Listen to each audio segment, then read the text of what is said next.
security alarm. ආරක්ෂක එලාමයක් තනමු.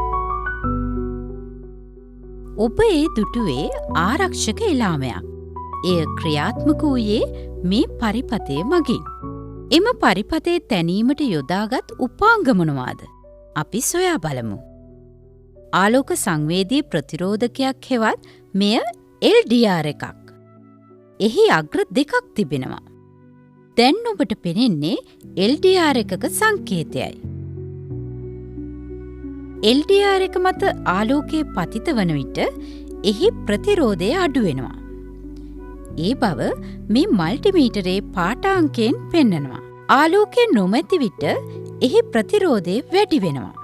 මල්ටිමීටරේ දැක්වෙන පාඨාංකයෙන් ඒ බව පෙන්වනවා. මේ පරිපතේදී LDR 4ක් සමාන්තරගතව යොදාගෙන තිබෙනවා. එසේ සිදු කර තිබෙන්නේ ආලෝකයේ පතිත වන ප්‍රදේශය වැඩි කර ගැනීමටයි. මේ උපාංගය ආලෝක විමෝචක ඩයෝඩයක් හෙවත් LED එකක්.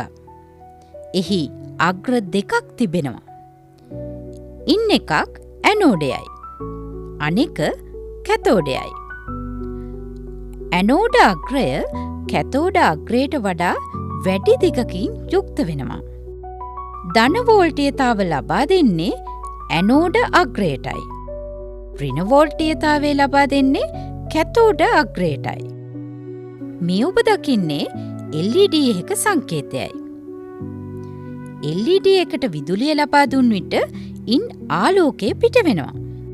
මේ උපාංගයේ ට්‍රාන්සිස්ටරයක්.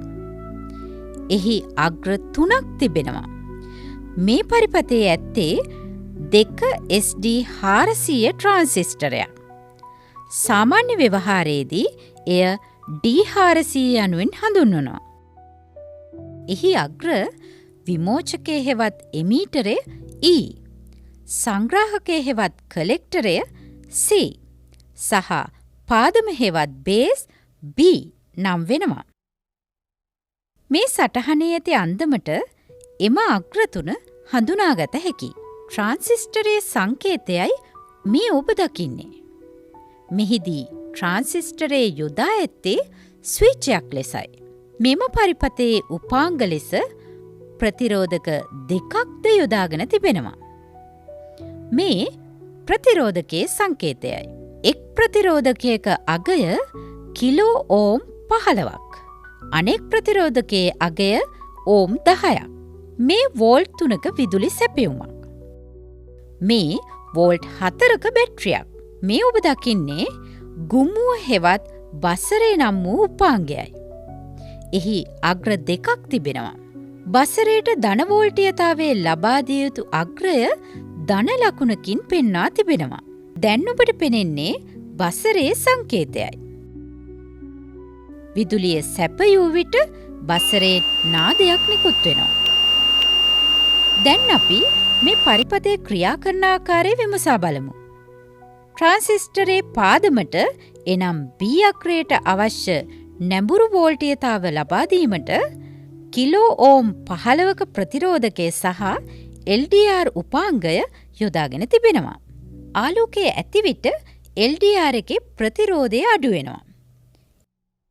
එවිට ට්‍රාන්සිස්ටරේ පාදමට ලැබෙන නැඹුරු වෝල්ටීයතාව අඩු වෙනවා. ඒ නිසා ට්‍රාන්සිස්ටරය විවෘත හෙවත් ඕෆ් තත්වයට පත්වෙනවා. එවිට බසරය නාද නොවී පවතිනවා. යම් බාධකයක් නිසා LDR එක මත ආලෝකයේ පතිතවීම සිදු නොවුණහොත් එහි ප්‍රතිරෝධය වැඩි වෙනවා. එවිට ට්‍රාන්සිස්ටරේ පාදමේ නැඹුරු වෝල්ටීයතාවය වැඩි වෙනවා. ඒ නිසා ට්‍රාන්සිස්ටරය වැසුණු හෙවත් ඔන් තත්වයට පත්වෙනවා. එවිට බසරය නාද වෙනවා. මෙහිදී LED එක දල්වා ගැනීමට වෝල්ට් 4 බැටරියක් යොදාගෙන තිබෙනවා. LED එක දැල්වීමේදී එයට වෝල්ට් 3.3ක් ලබා දෙන අතර මෙම ධාරා පාලනය ඇති කිරීමට පරිපතේ LED එක සමග ශ්‍රේණිගතව R ප්‍රතිරෝධකයක් යොදා තිබෙනවා. මෙම R ප්‍රතිරෝධකයේ අගය අපට සරලව ගණනය කරන්න පුළුවන්. ආර් ප්‍රතිරෝධකයේ හරහා වෝල්ටීයතාවය කොපමණද? එය 4 වෝල්ට් වලින් 3.3 වෝල්ට් අඩු වෙනවා. එනම් 0.7 වෝල්ට් වෙනවා.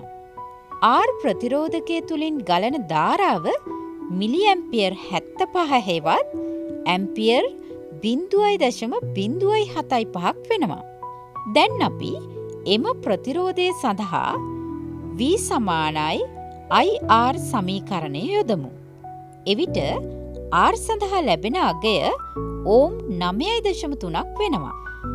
වෙළඳපොලෙන් අපට ලබාගත හැකි ඕම් 10ක ප්‍රතිරෝධකයක් මෙහිදී අපි යොදාගෙන තියෙනවා.